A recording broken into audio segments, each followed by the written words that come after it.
अजय एकादशी व्रत कथा। अर्जुन ने कहा, हे श्री कृष्ण, आप मुझे भाद्रपद माह के कृष्ण पक्ष की एकादशी के विषय में बतलाइए। इस एकादशी का क्या नाम है तथा इसके व्रत का क्या विधान है। इसका व्रत करने से किस फल की प्राप्ति होती है। श्री कृष्ण ने कहा, हे कुंती पुत्र, भाद्रपद माह के कृष्ण पक्ष की एकादशी को अजय एकादशी कहते हैं। इसका व्रत करने से सभी पाप नष्ट हो जाते हैं।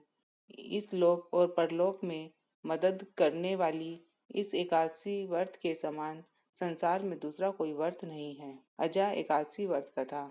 पौराणिक काल में भगवान श्री राम के वंश में अयोध्या नगरी में एक चक्रवर्ती राजा हरिश्चंद्र नाम के एक राजा हुए थे। राजा अपनी सत्य निष्ठा और ईमानदारी के लिए प्रसिद्ध थे। एक बार देवताओं ने इनकी परीक्षा लेने की योजना बनाई। राजा ने स्वप्न में देखा कि ऋषि विश्वामित्र को उन्होंने अपना राजपाट दान कर दिया है। सुबह विश्वामित्र वास्तव में उनके द्वार पर आकर कहने लगे, तुमने स्वप्न में मुझे अपना राज्य दान कर दिया। राजा ने सत्यनिष्ठा व्रत का पालन करते हुए संपूर्ण राज्य विश्वामित्र को सौंप दिया।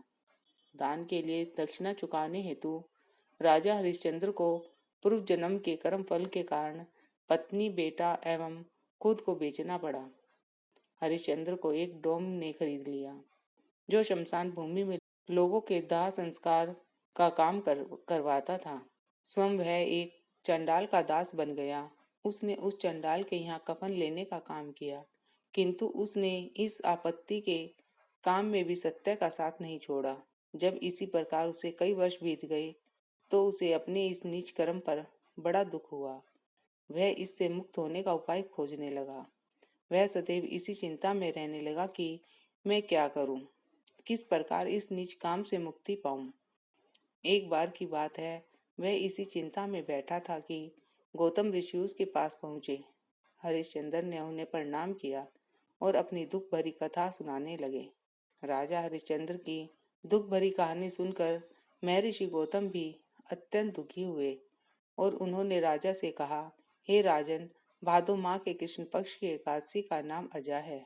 तुम उस एकादशी का विधान पूर्वक व्रत करो और रात्रि को जागरण करो। इससे तुम्हारे सभी पाप नष्ट हो जाएंगे। महर्षि गौतम इतना कहकर आलोप हो गए। अजा नाम की एकादशी आने पर राजा हरिश्चंद्र ने महर्षि के कहे अनुसार विधान पूर्वक उपवास तथा रात्रि जागरण किया। इस व्रत के प्रभाव से राजा के सभी पाप नष्ट हो गए। उस समय स्वर्ग में नगाड़े बजने लगे तथा पुष्पों की वर्षा होने लगी। उन्होंने अपने सामने ब्रह्मा, विष्णु, महेश तथा देवेंद्र आदि देवताओं को खड़ा पाया। उन्होंने अपने मृतक पुत्र को जीवित तथा अपनी पत्नी को राजसी वस्त्र और आभूषणों से परिपूर्ण देखा। व्रत के प्रभाव से राजा को पुनः अपने राज्य की प्राप्ति हुई। वास्तव में एक ऋषि ने राजा की परीक्षा लेने के लिए यह सब कौतुक किया था, परंतु अजय एकादशी के प्रभाव से ऋषि द्वारा रची गई सारी माया समाप्त हो गई और अंत समय में हरिश्चंद्र ने अपने परिवार सहित स्वर्गलोक को गया। हे राजन, यह सब अजय एकादशी के व्रत का प्रभाव था। जो मनुष्य इस उपवास को विधि विधान पूर्वक करते हैं, रात्रि जागरण करते हैं, उनके सभी पाप नष्ट हो जाते हैं और अंत में वे स्वर्ग को प्राप्त करते हैं। इस एकादशी व्रत की कथा के श्रवण मात्र से ही अश्वमेध यज्ञ के फल की प्राप्ति हो जाती है। बोलो विष्णु भगवान की जय, लक्ष्मी नारायण भगवान की जय। श्रीमन नारायण नारायण नारायण, भजमन नारायण नारायण नारायण। बोलो विष्णु भगवान की जय। आप हमारे चैनल पर नए हैं तो चैनल को सब्सक्राइब करें, वीडियो को लाइक करें, शेयर करें। धन्यवाद।